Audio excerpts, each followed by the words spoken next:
I make a living by selling digital products for 11 years now, and my shops currently offer over 200 products. And these products vary from magazine templates to website themes, email designs, social media posts, and one of my best-selling products, product mockups.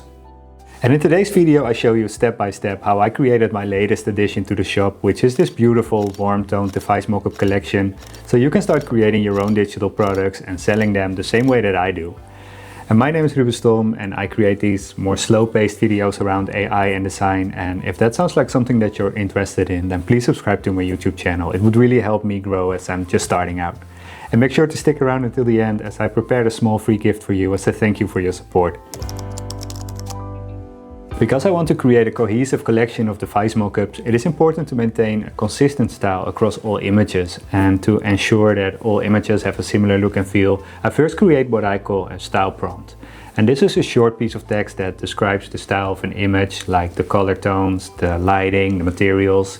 And I'll use this prompt by simply adding this piece of text to the end of a prompt when I generate an image. To create such a styling prompt, I first search online for images that I like, and I look for images with a very specific lighting. So I personally like these warm-toned images with architectural shadows, but you can use any style that you like really.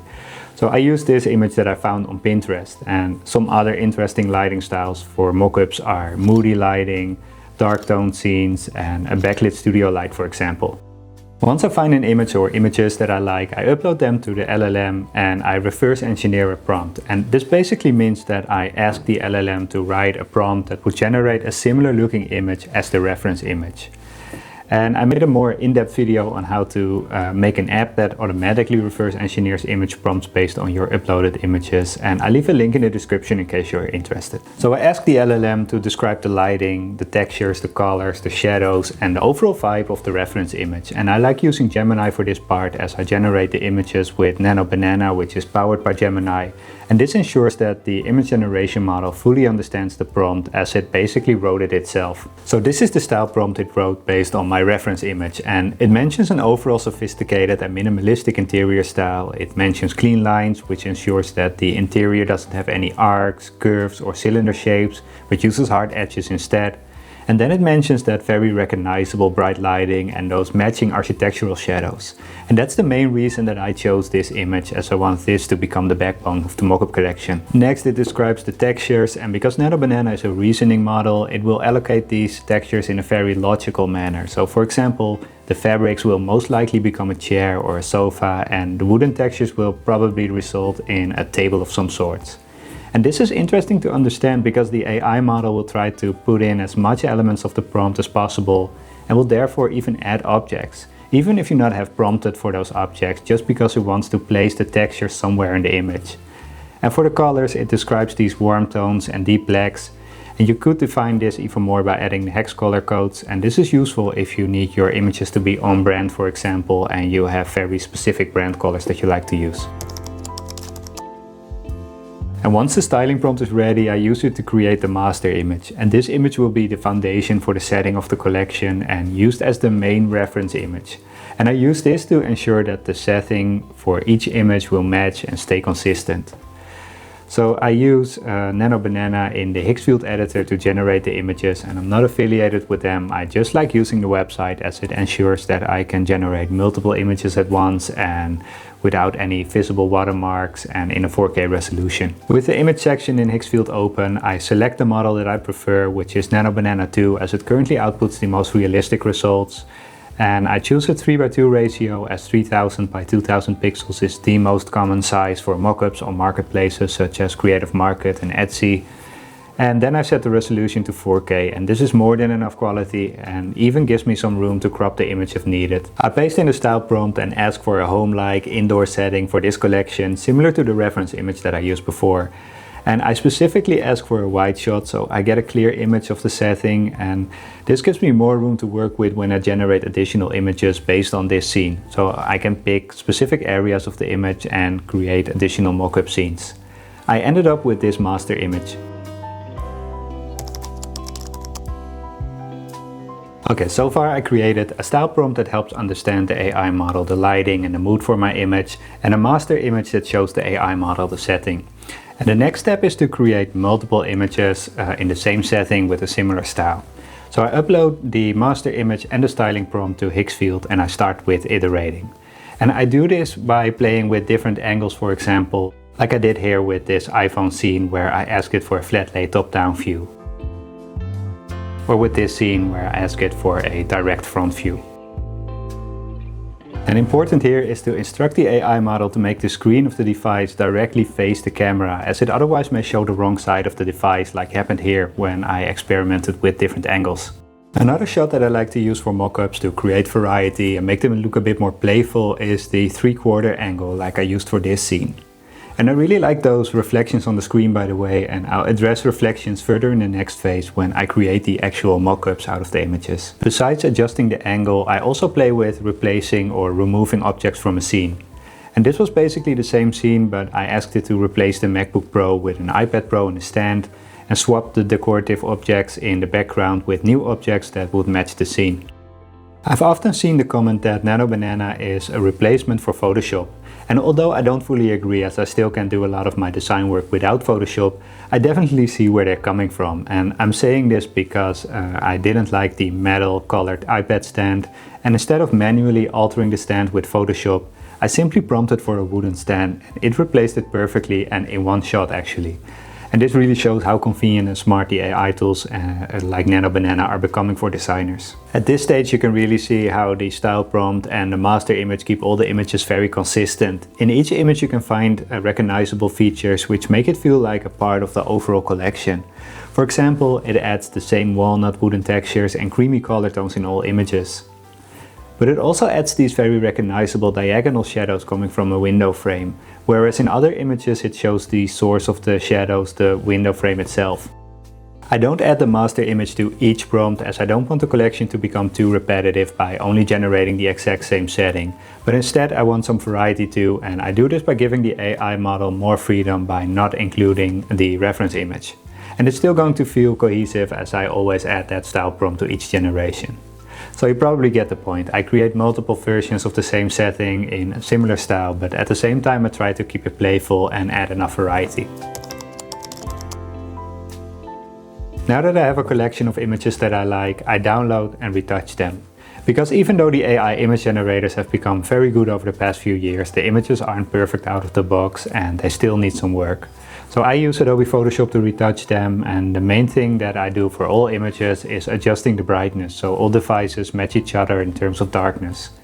I want the screen to be fully black because if one screen appears lighter, it may look off within the collection. And I do this by simply playing with the level sliders. When creating mockups with Nano Banana, it often struggles with generating a blank screen, and the AI model tends to add some sort of content to the screen, so that's something that I remove as well. Because I adjust the lighting of the screen to be completely dark, I can simply add a black shape that covers the entire screen to make it appear as if the screen is turned off. I check each image carefully for flaws, especially for text, as text is still something that the AI model can struggle with, specifically when the text is very small. I removed the botched version of the MacBook Pro logo, for example, and replaced it with the correct logo and gave it a subtle blur to make it blend in more with the scene. And these adjustments may take time, but they are definitely worth it, as it's all in the details, right? Plus, I so far only spent a few hours on a product that a few years ago would have taken me a month or so to create, as I would have created every individual scene with 3D software. Next, I need to make the photos that I've generated into fully functional mockups, and I do this by using the feature Smart Objects. So a Smart Object layer is basically a Photoshop document within a Photoshop document, and this document functions as the placeholder for the user's design. The idea is that the user can place their design work within this Smart Object layer, and their work will be automatically displayed onto the mockup image. Let me show you how I create a working mockup out of this iPad image as an example. I first create a new document within Adobe Photoshop that has the perfect iPad screen size, and you can find a list of all screen sizes on the website screensizes.app. This new document will become this smart object. I add a new fill layer with a solid color fill, and this will be the background within the smart object. I rename the layer to replaceable, I then turn it into a smart object, and finally I copy it over to our generated photo. I closed the document with the iPad screen size as I no longer need it, and I saved the document with the generated image and smart object. I now make sure that the new smart object is placed correctly. I slightly stretch the image to match the smart object, as the AI model doesn't use precise measurements. Most of the time it comes very close to the actual size, but if it's slightly off, I stretch the image by 1 or 2% max. You don't want any objects in the scene to look distorted. Once the smart object is in place, I create a mask to make sure that the corners are rounded and overlapping parts are cut off.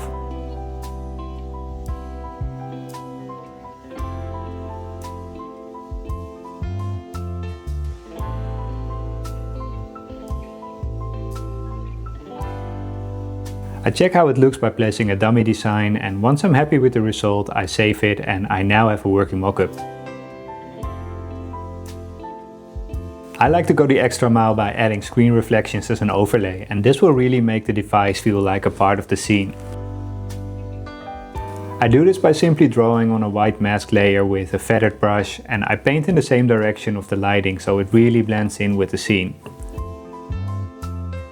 I make sure that I only paint on the screen, and I lower the opacity to about 5 to 10%. This depends on the scene, but it is important that it stays subtle and it doesn't distract the viewer.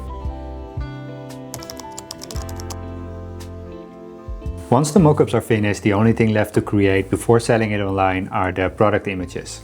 And I truly believe that this is one of the most important aspects of selling digital products.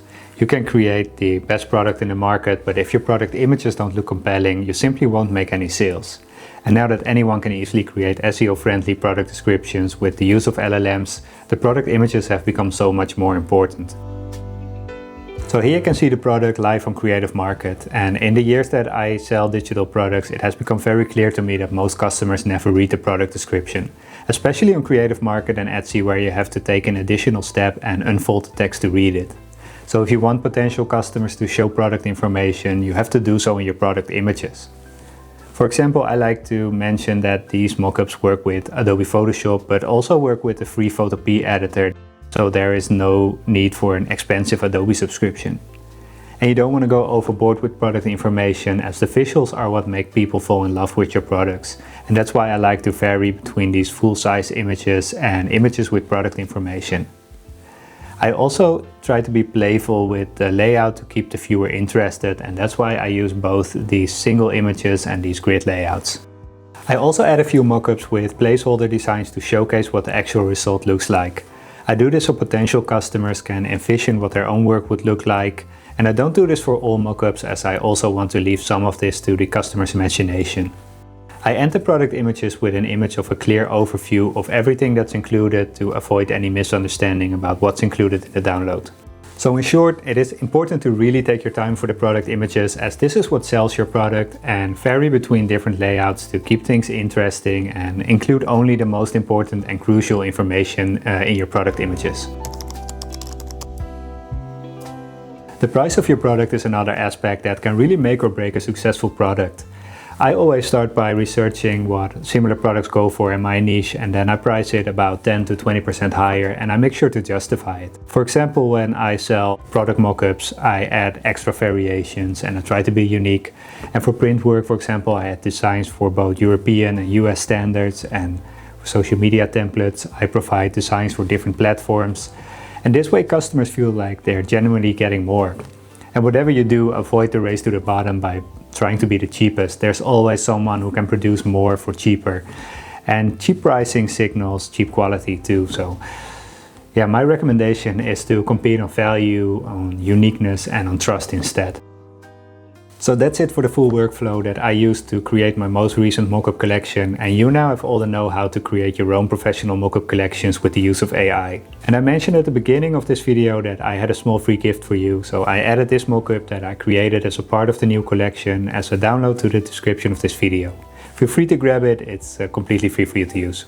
I hope you enjoyed watching this video and found it useful, and I know that I had a lot of fun creating the collection, and it would mean very much to me if you would like and subscribe to my YouTube channel. It allows me to keep creating more design videos with the help of AI. Plus it really helps me grow my YouTube channel. And if you have any questions or suggestions for new videos about AI and design, please leave them down below in the comment section and I'll make sure to answer them. I hope you have a great day and thank you for watching.